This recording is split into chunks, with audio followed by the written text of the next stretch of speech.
Ang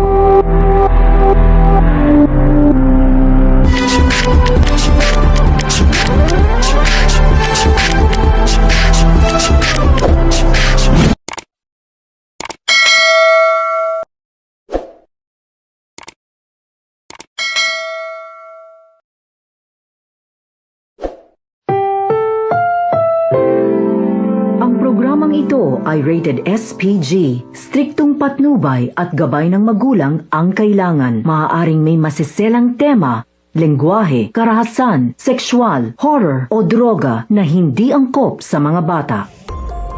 Kumusta mga kaseryanatics? Welcome back muli sa ating munting channel. Sa pagbubukas ng episode, makikita si Gabo na lihim na nakikipagpulong sa kanyang mga kasamahan sa isang bar. Hindi simpleng inuman dahil seryoso ang kanilang pinag-uusapan.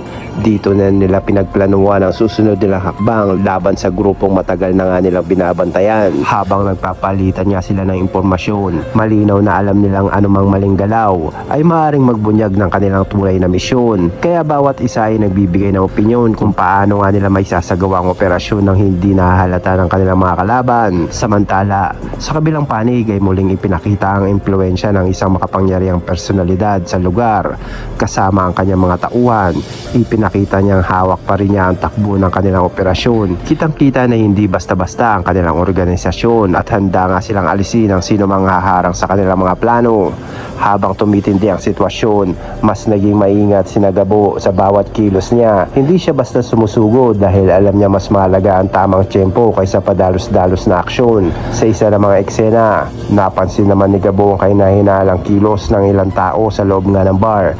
Habang abala ang lahat, tahimik niyang inoobserbahan ang bawat galaw ng mga taong maaring may koneksyon sa sindikato. Dito, lalo niyang napagtanto na mas malaki pa pala ang problema na kanyang kinaharap kaysa sa kanyang inaakala. Hindi rin nawala ang tensyon sa grupo ng mga kalaban. Habang pinag-uusapan nila ang kanilang susunod na hakbang, malinaw na may paparating na malaking operasyon.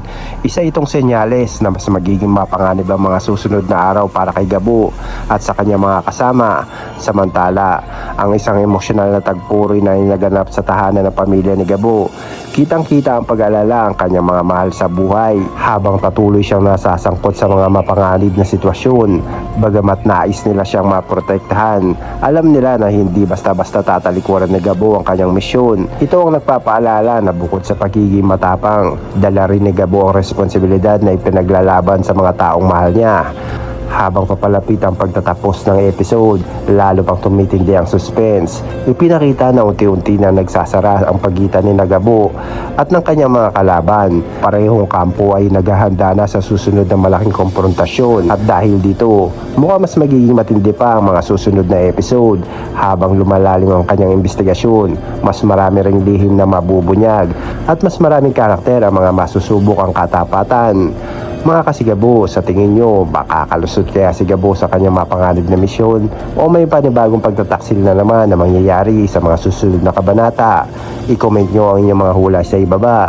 At kung gusto nyo na araw-araw na si Gabo recaps sa update at mga eksenang dapat abangan, huwag kalimutan na i-like ang video at mag-subscribe na rin sa ating channel at pindutin ang notification bell para lagi kayong updated. Maraming salamat sa panonood at magkita-kita tayo muli sa susunod na si Gabo Recaps.